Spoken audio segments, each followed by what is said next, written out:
there! Today on whatever this is that I'm doing with my life, I'm going to share with you 10 things that you probably didn't know about Halloween. Even though the holiday itself is thought to be Celtic in origin, the name itself actually comes from Christianity. Traditionally in Christianity, November 1st is All Saints' Day, or All Hallows' Day, and the night before, October 31st, is All Hallows' Evening. People celebrated that, but they thought All Hallows' Evening was too long to say, so they shortened it to All Hallows' Eve, and then eventually it shortened from that to Hallows' Eve, and then it shortened from that to Halloween. So technically, Halloween is a contraction of Hallows' Evening. And in every other country in the world, it's spelled with an apostrophe. But in America, it isn't spelled with an apostrophe, because Americans just thought it was too much work to just put that extra little line right there. So that's basically the equivalent of writing can't like this, or hasn't like this. The colors orange and black are associated with Halloween, because orange symbolizes fall and the harvest, and black symbolizes darkness and death. One of the precursors to Halloween is believed to be the Celtic pagan festival Samhain, which ironically doesn't have a W in it at all. This festival was generally celebrated around October 31st or November 1st. It was used to celebrate the end of fall and the beginning of winter, or the darker half of the year. There were some pretty weird things that happened during this festival, like some of them included bonfires, human sacrifice, rituals like that. And also it's believed that on Samhain, the spirits of the dead revisited the homes where they once lived. And instead of using pumpkins to carve jack-o'-lanterns in the 19th century, in Ireland and Scotland, turnips were used to carve instead. So I can just imagine that. Hey kids, we're gonna carve turnips today! Yay! The mask worn by Michael Myers in John Carpenter's Halloween movie was actually based on a Star Trek mask of Captain Kirk.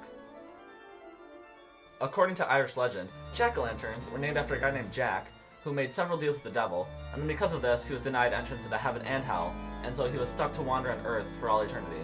And apparently on Earth, he used lit pumpkins to guide people from their paths. The extreme fear of Halloween is called Samhainophobia, which also ironically does not have a W in it.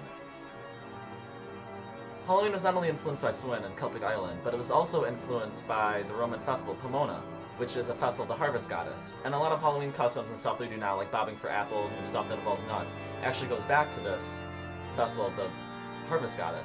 And actually, a while ago, Halloween was actually called San Apple Night, or Nutcrack Night. During Samhain, Druid priests would throw bones of cattle into fires, and it was called a bone fire, which then evolved to become bonfire, which is what we use now.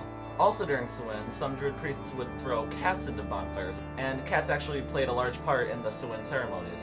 A holiday celebrated by some of the world's first predators, behind the Egyptians, that is. Trick-or-treating is believed to have a couple different origins. One of them is Celtic, and that was that during the festival of Samhain, to placate the spirits that roamed the streets, people would set out treats and candy so that the spirits wouldn't get angry at them and try to kill them. And the other precursor of trick-or-treating is called souling. In ancient Christian times, people would go door to door and offer prayers for the dead in exchange for like sweet cakes and things like that. So there you have it, 10 things you probably didn't know about Halloween. Or you did, and you just wasted a couple minutes of your life watching this. So if you're going out trick-or-treating, have fun, be safe. If you're not trick-or-treating, I don't know why you're not, because you're never told for free candy. Unless there's a van that comes up that says free candy on the side, which in that case, don't go up to the van and get free candy, because that won't end well. But I digress. Go out, get candy, have fun. Hopefully Hurricane Sandy doesn't ruin your fun too much. Bye.